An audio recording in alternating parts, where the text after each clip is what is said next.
Ang hapon po sa ating lahat. Ako po ay nagpapasalamat sa Panginoon na nandito po sa unahan. Nakakapagpasalamat po sa Panginoon. At gayon din, ako po nagpapasalamat sa Panginoon sa kaligtasan, bagamat hindi nga po palaging malakas, ay nagpapasalamat po ako na doon ko mas natetreasure yung kaligtasan na meron ako. At yun po, ako ay nagpapasalamat din sa Panginoon. Nalala ko po yung preaching po ni Kuya Hen nung prayer meeting din po.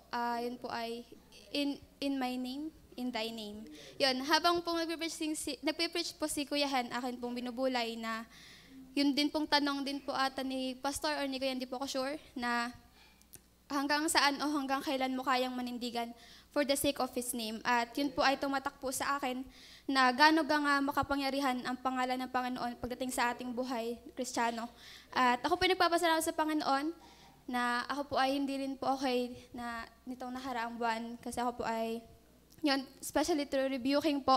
Naalala ko rin po yung sabi po ni Kuya Romel na once na pumunta po tayo sa ating kapatiran ng hihina, na dapat yung goal natin ay maibigay yung comfort na kailangan nila. At yun, tanong ko din po yun na, naibigay ko nga po yun.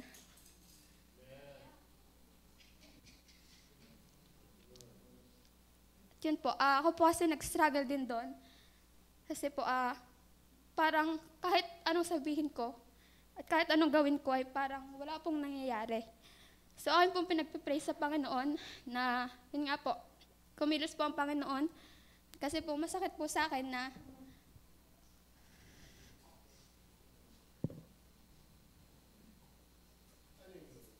ako po mismo yung yung nakakarinig ng na diga Kristiyano yan, di ba baptist yan, bakit ganito, ganyan.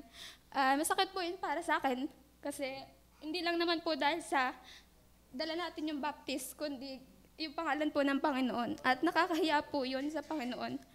At nagpapasalamat din po ako na, yun nga, na talagang may battle na pinapakita sa akin ng Panginoon na hindi madali ang buhay ng isang Kristiyano.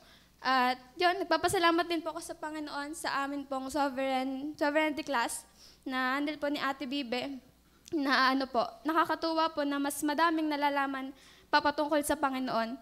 At yun nga, sabi po ni Ate Bibe ay hindi mo naman talaga nga masasabing soberano ang Panginoon kung hindi mo nararanasan. At yun po, ako po nagpapasalamat sa Panginoon na pinaparanas po yun sa akin na pag po may times na ako'y nagpe-pray na sana ay maging matagumpay, ay failure po ang binibigay din sa akin ng Panginoon. Pero dahil nga po doon sa kaalaman po na about sovereignty ng Panginoon, ay doon ko mas treasure na ang Panginoon nga ay soberano, na ang Panginoon ang may control ng lahat. At yun lang po. Maraming salamat po.